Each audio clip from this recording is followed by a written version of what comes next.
Hello, and welcome to the Ordinary Extraordinary for Foxborough's ordinary people and sharing their extraordinary stories. This week, we have Kay Andberg here, and Kay Andberg is a lifelong Foxborough resident, community member, volunteer, and we're just gonna hear you talk about your story and your story with volunteering. So welcome, Kay. Thanks so much, Jen. So we're gonna start off with talking about just you grew up here. I grew up here, to a little different kind of a family. Back in the day, all the parents were like somebody was working at the Foxboro company, and our family didn't have any connection to that. My dad was like a rabid outdoorsman and loved to ski and exercise outdoors. So we skied every winter because we had family up in New Hampshire we could stay with. And then during the summer, we played with all the neighborhood kids in the backyards and the fields. And it was a wonderful experience that as I grew older and I was in scouting, I went to Girl Scout camps, and it just fostered a love for nature and the environment. And as I got older in high school, I loved the science classes. And so eventually I went to college in Colorado to escape Foxborough and studied wildlife biology. And then as I came back to New England as an adult, I was shocked to find out you can't find a job in that topic. So I ended up taking an intense course to become a medical technologist. Medical technologist. And so I worked in hospitals, drawing blood, studying blood, preparing, microbiology, chemistry, hematology, and did that for 10 years until I happened upon what my true calling is, and that is environmental education. And so because I had left my job as a medical technologist, I started volunteering more in the schools and around town. And looking around, I happened upon a volunteer experience at Mass Audubon's Moose Hill Wildlife in Sharon. And I went there, was interviewed, and all these experiences I had had as volunteering as a camp, as a scout leader and helping out in the PTO, all led me to change my whole avenue and experience. And so went back and studied more of my environmental biology information, and I became a school program leader there, and then their camp director. And I ended up having a 25-year-old career for Mass Audubon. Wow. And it was a really amazing time, and my passion is connecting children to nature. And to understand all of the background and safety and all of that you need to be a camp director was really important to me. So I ended up being the Mass Audubon's day camp manager. They have 18 day camps across the state. And so I worked with all that. And working with Mass Audubon, you really understand the importance of your volunteers. And so if it wasn't during camp season, I was helping out volunteer programs and school programs, and it just became a way of life to volunteer and to see what you can get back when you volunteer. And so when I retired, I just have jumped into all sorts of volunteering experiences. And I really feel passionate about connecting. If you want a great community and you want to have change, or if you want to just keep it great the way it is, you really have to put effort into it. And so I've done a lot of different things. Currently for the town, I've learned this fall that they had a need for the protecting children for their child abuse prevention program here in the town. So I became certified facilitator for Stewards for Children. And so I'm leading these facilitating programs of certificate programs for the town.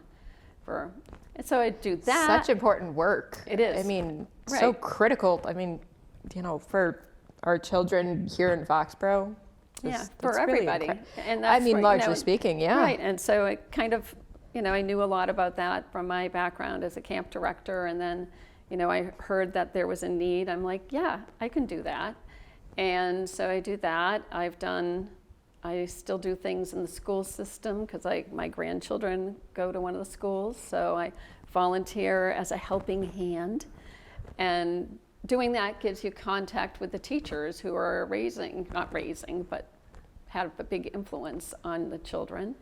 And getting to know the people in the schools is really great. Then I help out at the library. Wow, you're just everywhere. Yeah, I kind of everywhere. do different things. So actually, and then I have met Jen actually through my hat. I joined the Rotary Club a number of years ago, 18 years ago. And I've found there a community of people who also want to serve others.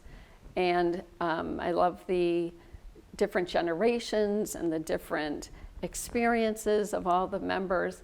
And it's through having people who are open to volunteering and helping others that you can really make a change happen. And so when I was president, I wanted to work on a trail here in Foxborough. So a bunch of us have working on extending the trail from Chestnut Street to the Lane property and changing the signage and stuff like that. So that was great. We've been working a lot on the Peace Day programs that we've had. Yeah, I've heard a lot of success about that, and those have been... That's been great. A new thing that we're working on, hopefully we'll be able to influence having a Narcan training here in Foxborough to help people understand more about the challenges of the opioid crisis, and helping people have a way that they can help people a person who's in crisis. So that's another great initiative that we've been working on. And yeah, I know that Jen was kind of interested in one other thing that I've gotten. I know. I heard from you, and I've heard from other people as well, that you have in connection with training service animals for vets. Yeah, for veterans. For veterans. I do. You talk a little bit about that? So 4 years ago, our dog died. And we had young toddler grandchildren who we helped take care of, and other family members who were frightened of dogs. And so it wasn't the right time to get a puppy. And I was chatting with one of our daughters, and she has a guide dog. And she said, Mom, the Guide Dog Foundation has a weekend puppy raiser program. You guys would just be great at that. And so I researched a little bit more about it, and I put in an application, and it turns out the person who is the trainer of the dogs in this area had helped me with my dogs before, I had my own dogs, so she knew me. She's like, yeah, you would be great. So 4 years ago, my husband Steve and I became weekend puppy raisers. Does that mean that you've done training in the past? Did you have to have training experience prior? That's a great question. You don't. There are many people who are in this program who just have interest in helping the veterans or the dogs. Usually, I think people have come for the connection to the dogs. But you do have to learn and be able to learn and control a dog. So since they knew already that we had that experience, that they knew it would be an easy transition for us.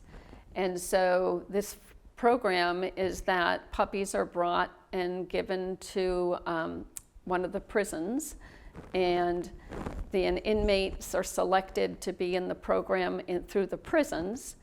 They're interviewed. They have to have a great behaviors, so causes the inmates to, to step up a notch and try to be a role model.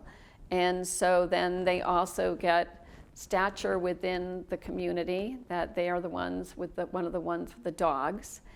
It gives them an unbelievable amount of learning, right? To control their Right. emotions, to control their behavior, because what they do affects how the dogs feel. And so it's amazing how that helps the people who are incarcerated. And then also the people who work with them, the guards and the different personnel, they love the dogs. It changes the atmosphere within the prisons that are connected with these programs. And so there's a lot more joy, right? Because look at what the dog's doing, or, they're so cute. And so it's really very rewarding for them. And so, but the dogs in the prisons get focused work. Like they have to do all of these obedience tests, and they work side by side with their inmate, but they don't have real life experiences, right, in the public. And so the other part is to have a weekend puppy raiser. So we pick the dog up in the Friday afternoon and return him Sunday evening. And in that time, there are a lot of different activities that we can choose from. And so they give us informational sheets on how to handle different situations, but also the Guide Dog Foundation has a list of what types of situations, experiences the dog should have at a certain age. So like a 4-month to 6-month-old puppy should go sit out. You should take them outside, sit them in a parking lot at a busy shopping mall and let them see people, and just gently get them used to a lot of different situations. Let people see them, let them see people, all different people, hairdo, colors, dresses, all that. And then, then 6 months, 6 to 9 months, you up the exposure and the different challenges that the dog needs to get. So we do all that. We also have training, usually every 3 weeks or so, 2 to 3 weeks with the trainer. So I go for an hour-and-a-half lesson basically with a group of other dogs, other people. And that just makes sure we're all treating the dogs and giving the right commands, and the dogs are behaving the way they need to, so that they can become a service dog. And after about 14 months of training between the prison and the weekend people, then the dog goes back to the Guide Dog Foundation, and there it's trained by a very highly skilled dog trainer for more intense behaviors. So it might be to open refrigerators and get the pills out, or hit a button and open the doors. Sure. So during that time, they've already interviewed the veteran who is in need of a service dog, and they know what the needs of that person are, so that then they can they train the dog to really assist the person. So then the veteran will meet the dog and work in New York for 2 weeks. They go to a special classes they live with each other for 2 weeks at the school, and then they graduate and go off into their world. And it's really amazing. People will say, how can you give up that puppy? Yeah, right? It's a serious question. You have them for so young into, serious question. Little adult puppies. And yeah, and then, so it's hard giving them up, it really is. But then when we're allowed to either go down to New York and meet the veteran and their dog and see them work together, or the puppy raiser can have a Zoom call with them. And that has been to see what this man needs, and to see how thrilled they are to be able to go forward, and that this dog is going to change their life, has been, it's exceptional. So the first dog we had was his name was Mikey. He was so slow, and I was like, what in the world are they ever going to find? Where are they going to find somebody who needs this dog? Mikey. He didn't like to walk. He loved to retrieve. And this man who ended up with Mikey was an older veteran and had used crutches, and he dropped things. He loved to paint, but he couldn't get around very well. And they gave him Mikey because Mikey loved to retrieve. So they loved each other. And then I hope you have some photos of our dog Tosh of Zeus that we had for a very long time. And he's a beautiful yellow lab. Such a handsome dog. And he ended up going to a veteran who I still follow on Facebook. Oh, that's so lovely. And he gave me permission to give you pictures because, as Shawnee says, this dog has just made my life possible. Oh. He had been so traumatized with PTSD that he wouldn't go, he didn't want to go out in public anymore. And having the dog has given him this confidence and this support that this dog helps him to stay grounded. And helps him modulate his anger, because you change in order to be better for your dog as your partner. And it's very gratifying. I will say, when I first started, I started doing it for me, to have a dog, right, on the weekends. Sure. And then I was excited, interested in helping out the veterans and honoring them and what they've done and how they, the challenges that many of them go through. And now, that I've met a number of the inmates and understand that role and system, it's just a great giving back to many people. Do you have a dog now that you're training? Yeah, I do. How I will old say is... he's my favorite of every. So we have Winston. He's 7 months old. He has a quarter of golden and the rest black lab, so he's black.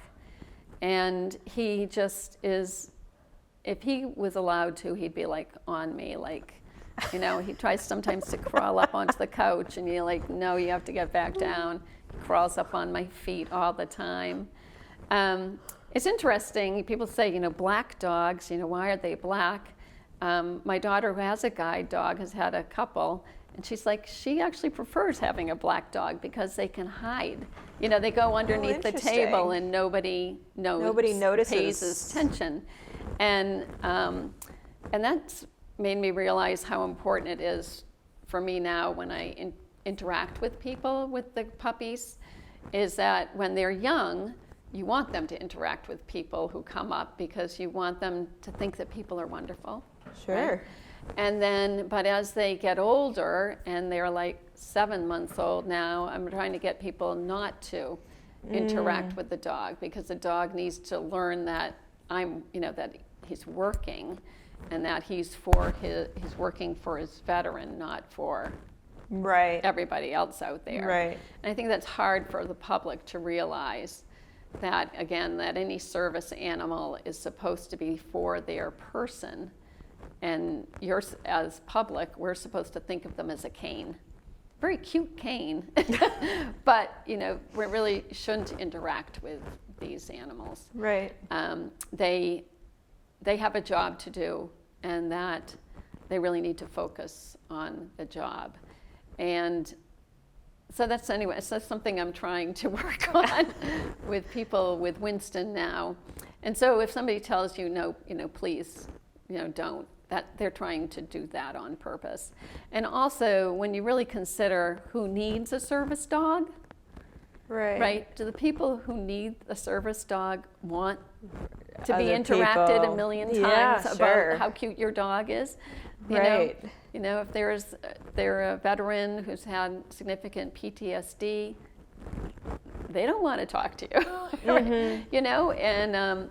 And if they're trying to do their job out there in their working environment, they need to focus on their job, and the dog needs to focus on their job. Right. So That's my kind of new message with service dog. It's an important message, and Yeah. one that the public, just generally speaking, needs to be more aware of, as I think it might be more common to see service animals around more. You might see them in public, but also we have integrated into more schools. Even in Foxborough, we have therapy dogs and stuff around here. And the difference between a therapy dog being one you can go and interact with, and a service dog being one you're not supposed to interact with, as they're meant for people with for veterans or people who need assistance in whatever way they need it.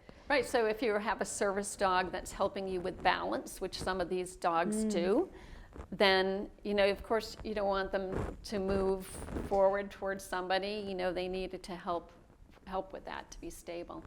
It's, I know it is a fine line, because therapy dogs, but the case is you should always ask, because it's the handler's decision, right? Very true. And you should really make sure you're looking first, can I touch your dog? And then if they say no, that's not appropriate, it's not a personal affront, right? They're not doing it to hurt your feelings. Right. They're really just trying to help the animal's situation. So, going back to Winston for a moment, how much longer in theory, you might not want to think about it now, but how much longer in theory will you have Winston? I think we'll have him probably for another 6 months. So we've been in the program for 4 years. We've had 4 full-time dogs, but we've had like 4 other dogs that we've had for temporarily to help. Sometimes they move. If I don't have a dog right now, or if another dog just needs to work with a different type of a family, so some dogs, like if they don't have any experience working with children, and I have children that come in my house, it's good for the dog to have that experience. Sure. So we've had a few dogs that have just come for us maybe for a month, on weekends and things like that. But 4 pretty much full-time dogs that we've said goodbye to. But yeah. You seem to find such great joy in it now. You said it wasn't necessarily always that way. And is it just like you're just content with the approach you have now with, Well, I would say Mikey, that first dog, he was just, he was frustrating because he was already an older dog, and he just had some ways about him. He didn't like to go to the bathroom when you wanted him to, so there was just frustrations. And but the other dogs that we've had full-time have been really great. I will say our last full-time dog was Tosh, which if many people in Foxborough met Tosh because we took him everywhere. And he was a great large black lab when he grew. And when we gave him to the foundation, after a number of weeks, they realized he was having trouble with his throat.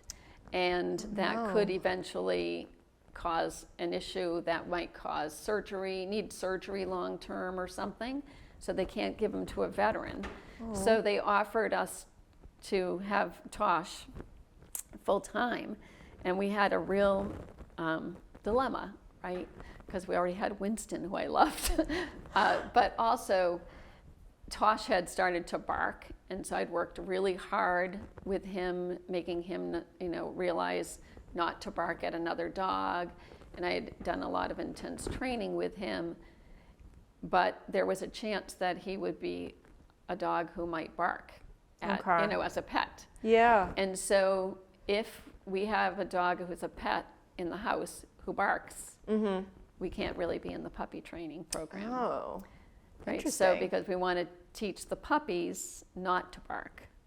Okay. The puppies can't bark at another dog. They can't be barking at your neighborhood. They have to be an amazingly solid dog.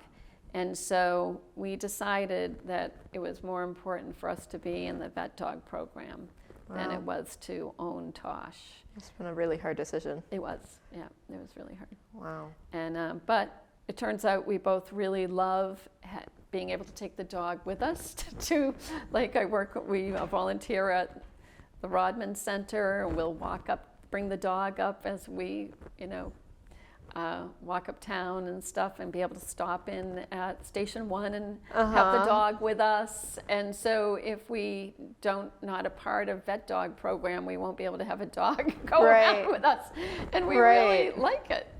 It's fun to have a dog. And I think everyone also just like puts on a smile anytime that they see a dog. I mean, if they have a more positive or neutral experience with, pets or dogs and stuff like that, I think it's just, you see a dog and they look so cute. Oh, kind of cool over it. So I would say, you did ask me like what's another way that we can give them up. So the program, so let's say I gave up Tosh, and within like 2 weeks, they give me a puppy, which is adorable. Wow. So that's how they get you to say, so your heart's already been wrenched. And 2 weeks later, oh, look at this little baby. Oh, that's goodness. They just like grab you. They just like suck you in. They They're do. just like, ooh, well, here you go. Here's you fresh go. You need love. You need new dog little love. one. And you mentioned the Maryland Rodman Center. Do you volunteer with them, or is that a different volunteer organization altogether? So some of the Rotarians wanted to be able to do more community service, and so a group of us got trained, and then I've also got my husband trained, and now we're like doing, I don't know, at least like 1 to 2 volunteer shifts over at the Rodman Center. And I do that because I really feel it's that having that performing center in our town has really brought a lot to the town. And I know that businesses uptown have been struggling for years to have more people present. And I love that so much is happening up at the Common now in that area and all uptown. And so I feel that it's vital to keep our community theater going. Oh, fully. And so that's why I'm doing it. And I will say, the people who work with the volunteers and all the staff there are very, very grateful and happy. So that's how you have a great volunteer group, right? Is you need people who appreciate you. And so volunteering has been, feel like it's keeping me young. It's giving me us a job. Or a purpose. Feels fulfilling. And it's very fulfilling, right? Yeah. Right. And so you have the vet dog program with the prison and whatnot. You do that on the weekend, as well as the Foxborough Rotary Club. Do you volunteer other places, other organizations? Yeah, I volunteer some things with my church. I'm in a women's group there, so we do occasional cooking dinners for that's lovely. And delivering meals to Father Bill's in Brockton. I will say, actually, my husband does the cooking, but I do the delivering. And I wrote, one thing I've learned. We all have a role to play. We all have right. And the more people that you have with you and doing things together, the more fun it is. And finding a community who likes to do that is good. Yeah, so I do that, and I've done a lot of things, different things at the library at different times. I've done stories up on the Common for them. Aww. And now I'm in charge of I took over the storybook trail at the Lane property. Oh. And so I'm just trying to, change the stories and try to also switch out some of the books so that they're more nature oriented. Okay. And I think. Yeah. And I help take care of my grandchildren. So, there you go. Yeah. So you're just crushing it with the volunteer work. Yeah. You're just You need any volunteering volunteer? Does anybody need all any the time, work? Like you're just, having your ear to the ground. You probably know like everybody in town, right? No, I don't. But I know some. Probably a good number. Goodness. Yeah. For being a really quiet, reserved child and teenager, kind of blossomed as I became a mother and then working for Mass Audubon, just found my stride in that. And I think giving back to people is how it really helps yourself as well. Clearly, I mean, we had talked prior, you had said, volunteering is not just it doesn't just benefit other people, it also, makes you feel good. It makes both parties feel good. It should. Yeah. So you shouldn't be volunteering if you don't admire the organization or you don't have a connection to it, to their mission. And so, if you do, then you should, if you care about something, and you have the time available, it's great to be able to give back to it. Yes, exactly. Thanks. Well, thank you, Kay, for coming on to You're the welcome. Ordinary Extraordinary.